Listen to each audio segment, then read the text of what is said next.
Earlier, we got a call from a guy who was selling a vintage motorcycle. Last time we talked to this guy, he actually had a bike that was once owned by Steve McQueen. I can't wait to see what he's got this time. Okay, guys, this is why I called you out here today. Look, my 741 Indian. It's a 1941 model. These are really cool bikes. They had the throttle on the left-hand side. I mean, it's completely reversed. I'd probably kill myself. I called the guys from the pawn shop down today to come take a look at my 1941 Indian. I want to sell this motorcycle today to get some money to finish one of my other projects that I have going at the time. So where did you get this thing? Well, we actually brought this up from New Zealand. My dad saw this and fell in love with it and had it shipped back up. It's basically a 500cc V-twin motor. It's a neat bike. It's really simple technology. You just basically have 2 cylinders, a distributor, and I love the rear suspension, springs on the seat.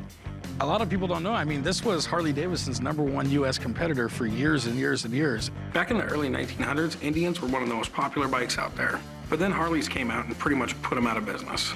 The name's been brought back a few times, but it's the original bikes that people go nuts for. This could be one of those Indians that was made for military use. That would totally explain the left-handed throttle. Yeah, they usually had their gun pouch back here so they could pull their machine gun and shoot it with their right hand, and that's why they had the throttle on the left-hand side. So they're riding around with the throttle on the wrong side, shooting machine guns off these things. I can dig it. These old Indians are always hot with collectors. If this turns out to be one of the rare military versions, it's going to be worth a lot of money. How much were you looking to get for it? Well, I'd like to get $12,000 for it. Okay, I mean, it's in good condition. It's far from mint. Needs to be repainted. New wires. Yeah, new wires. The fender's got cracks in it. You know, I'm kind of curious to know if it is military or not. Yeah. Would you mind if I had my buddy come down and check it out? Sure, I don't have a problem with you calling anyone down. All right, thanks a lot. Hey, great. All right. They've been out of production for over half a century, so fixing them up can be real expensive. It pays to get them checked out by a pro to see what you're getting into. What kind of toy we got today, man? 1941 Indian. This is cool.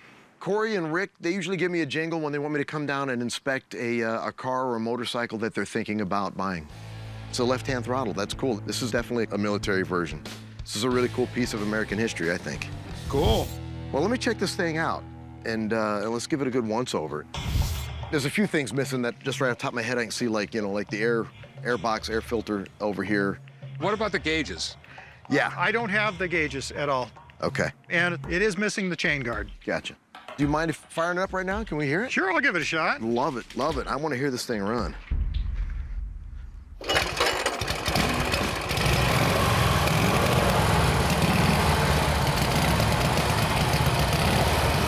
That's like music. The bike is beautiful. It appears to be about 90% there. It's just a matter of restoring every little piece to make it that high-end quality that it should be.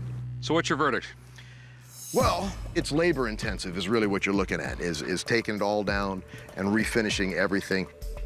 I would guess you're probably gonna put somewhere between $4 and $5 grand into making her really, really pretty. When it's finished, it should be worth somewhere around, you know, $17,000, $18,000, somewhere in that ballpark. It depends on how far you want to go with it. Okay.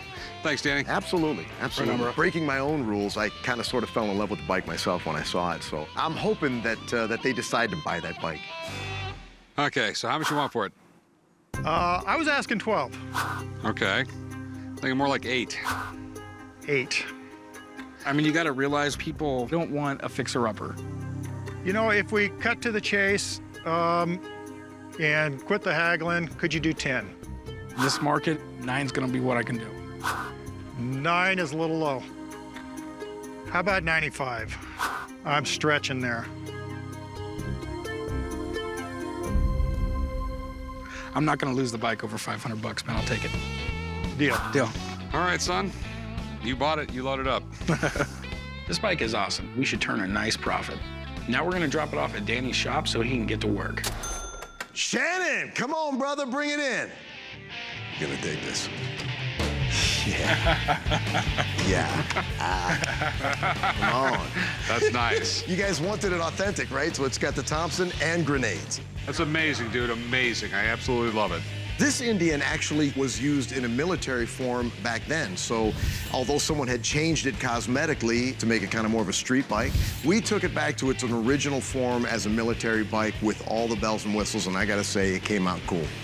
You know, thankfully, you guys really bought a really nice bike from that guy, you know, and mechanically, there wasn't anything to do. The motor and the trans, everything runs perfect, so that was great when you got it. So basically, it was a matter of Shannon just really tracking down all the period-correct parts. These are actual original parts? It's almost 100% original. The bars are not 100% original, and this shifting rod right here, because they shouldn't be chrome. But other than that, you're looking at 100% authentic bike. I'm just blown away. I mean, you even got the gauges? Yeah, gauges work, speedo works. The air box, you know, remember that was missing when we got this bike. So that's been found, the ammunition box, of course, the gun and grenade holster, and then he went and powder coated most of the visuals as opposed to painting it, so it's tough as nails. Can you believe it's the same bike? Came out great, man. It really looks like this came out of World War II. Well, you know, this bike's quite a bit different than what the four of us are used to riding on a daily basis. Your throttle is on the left hand instead of the right.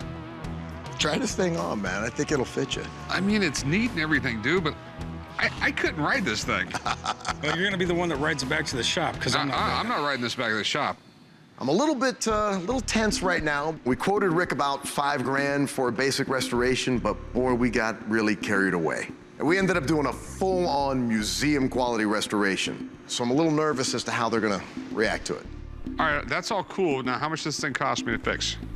Well, you guys said you wanted to go back to original, and I mean, obviously, it's not just throwing a coat of paint on it. I mean, there's all of the original parts from back when it was a military bike. So Shannon went crazy on the shopping. So, you know, when you bought this, you guys paid like $95 for it. We've got about $14,000 in it right now. But the flip side of the coin, this bike should go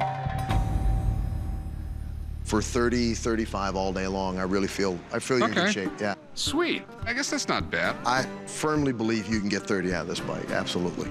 You know, a bike like this would really appeal to a military collector, or a guy who really likes Indian motorcycles would really fall in love with this bike. So which one of you guys are gonna ride this thing back to the shop?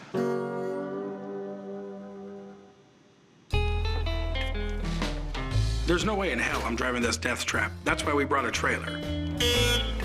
I'm not driving that thing. I'm not gonna mess up this pretty face.